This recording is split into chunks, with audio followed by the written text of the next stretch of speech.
think these 3 habits are talked about enough because they're very simple and they literally can alter the way you see yourself and your self-concept. Here's the first one and the best one. Okay, so keeping your goals private, right? Now, I'm not saying cut off your entire support system and cut off your world and don't share anything with them. That's not what I'm saying. 90% of the time, people have good intentions and want to be there to support you, but their own experience through their lens of their life and perception can completely shift and change your view on how you execute your goal. Especially if you're passionate about something, I would advise you to keep that private until you actually taken the steps to go through that goal, to see how you can be resourceful, to see how you handle adversity. And I think you need to know what you exactly are capable of without the outside voices or opinions or observations being projected onto you.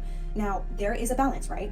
Don't be afraid to ask for help. Don't be afraid to reach out for help, but you must protect your vision until you understand your own rhythm. The second one is going to be Sunday resets. This is the day where I personally take time and intentionally make time for myself. When I do my makeup, this is when I do my lashes, this is when I do my hair and pick out my outfits for the week, journal, brain dump, set goals, literally whatever fills your cup. Just make sure that you're taking intentional time to set aside for yourself. And so it has allowed me to stay more present. I use Sunday resets as a time to embody that version of me that shows up for people, for relationships, who shows up for myself. Moral of the story is, I think Sunday resets are essential to a busy woman, a busy man, whatever. It is essential to you because you need to make time for yourself. You really do. And the last one, I know you've probably seen this everywhere, but it's morning pages or journaling. I started doing morning pages and just consistent journaling, and I was able to do that by, number one, not having structure around it. So I'm not gonna be I'm gonna take this time and do 1 hour of this and do one. I just brought out my notebook. I made it visually appealing so that I want it to be around me. When I listen to music as well, it helps spark thoughts. Maybe you can curate a playlist with that. But what this actually does is it allows you to visually comprehend what you're thinking. I really started to understand how my thought process works. I noticed patterns.